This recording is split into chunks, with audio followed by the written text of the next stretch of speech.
We start with a firm look back at the night of May 18, 2025. Jamal Roberts didn't just win American Idol. He shattered records with a staggering 26 million finale votes, the highest in the show's history. We use humor to describe the industry's shock when a 27-year-old PE teacher from Meridian, Mississippi, took down the competition. The skeptics said talent shows were dead, and Jamal just walked in and performed a vocal resuscitation, we joke. We analyze his finale performances of First Time and Heal, explaining how his divinely guided vocals, as Lionel Richie put it, moved even the toughest critics to tears. This point is about setting the superstar foundation. We mock the idea that he was an overnight success, pointing out that he had auditioned twice before and was rejected. This is resilience analysis. We're establishing that Jamal isn't just a singer. He's the second black male winner in the show's history, breaking a 22-year streak since Ruben stuttered.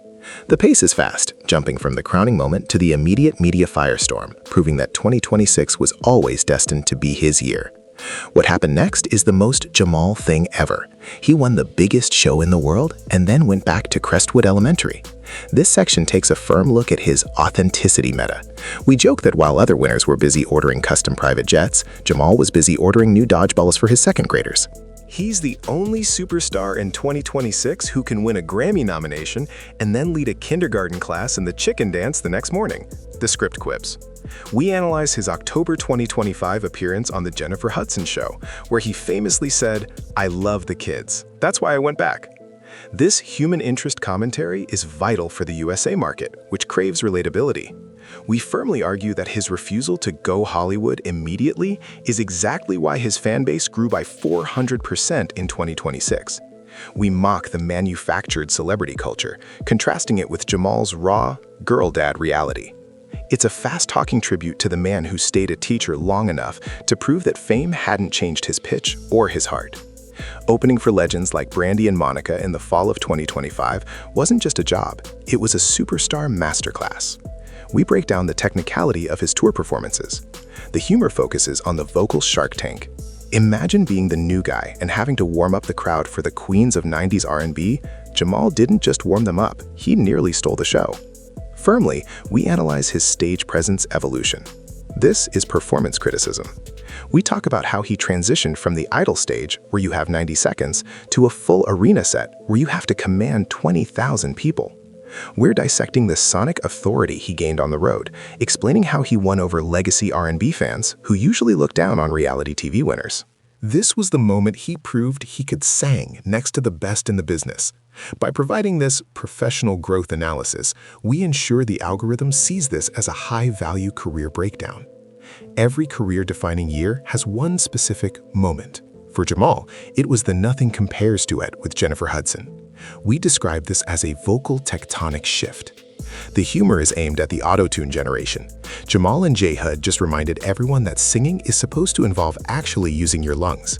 Firmly, we analyze the harmonic friction between his gritty Mississippi soul and her Chicago power. This is vocal pedagogy analysis. We explain why this specific performance became the most shared vocal clip of late 2025, leading directly into his 2026 momentum.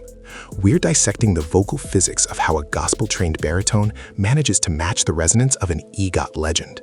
This wasn't just a TV segment, it was a career ascension point. We firmly state that after this duet, the music industry stopped calling him a contestant and started calling him a contemporary soul authority. The pace is frantic, matching the energy of that final high note. February 1st, 2026 was the night the full story reached the history books. Jamal Roberts walked into the 68th Annual Grammy Awards as a nominee for Best Gospel Performance/Song for Still, Live with Jonathan McReynolds. We describe this with a mix of firm pride and wit. The humor targets the idol curse. Jamal just bypassed a decade of former winners to get his first Grammy nod in under a year. Firmly, we analyze the gospel crossover data, how Still reached #1 on Billboard's Hot Gospel Songs. We provide a statistical review of his impact on the genre. We talk about the performance itself, a moment where he proved he was Grammy quality. Even though he didn't win, losing to icons like CeCe Winans, we argue that the nomination is the victory. He became the face of modern gospel in less than 12 months. The pace is electric, driving home the message that Jamal has officially graduated from the talent show circuit and entered the pantheon of American music legends. To understand 2026, you have to understand harmony, lyric, and Gianna. This section takes a firm look at Jamal as a girl dad. The humor is found in the superstar paradox. He can sell out an arena in Atlanta, but he still can't win an argument with a 6-year-old about bedtime. We analyze the emotional weight of him missing Gianna's birth during the Idol live shows, a sacrifice that still defines his narrative in 2026. This sociological commentary on the modern working father adds deep value to the video. We firmly argue that his daughters are the why behind the what. We mock the flashy, hollow lifestyles of other celebs, contrasting it with Jamal's Mississippi-based, family-first approach. The pace is quick, highlighting his Instagram lives where he talks more about parenting and faith than platinum records. He is the everyman hero of 2026, and his family is the anchor that kept him grounded through the year that changed everything.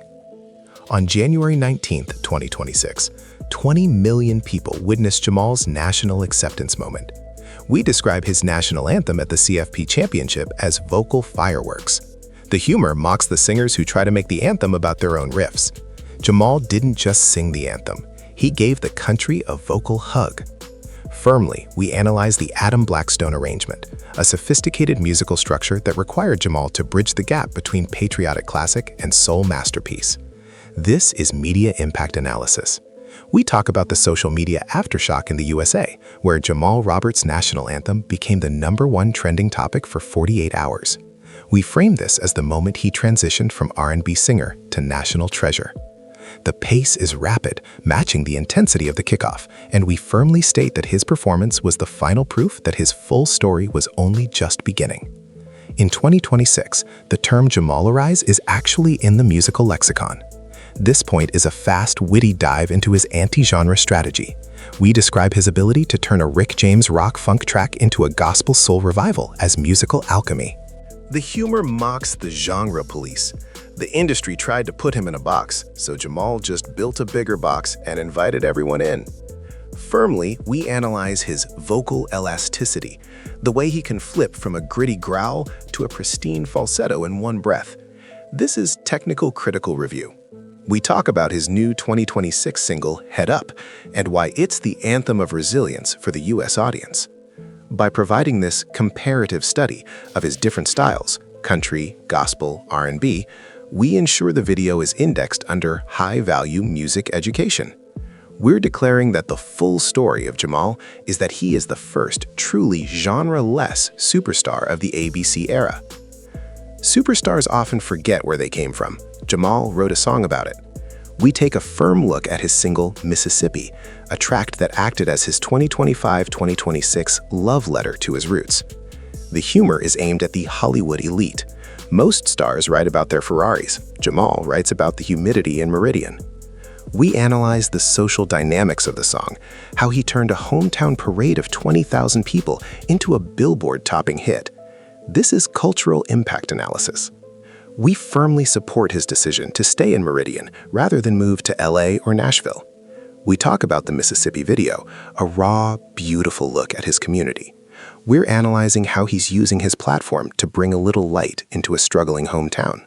The pace is steady but soulful, showing how a superstar in 2026 uses local pride to fuel global success. We wrap it up with a career forecast that is as firm as a diamond. We don't just recap the year, we define it. The script moves fast through a summary of the previous 9 points. The humor returns for a final bow. If you aren't pre-saving Head Up, you're basically voting against your own eardrums. We firmly state the call to action.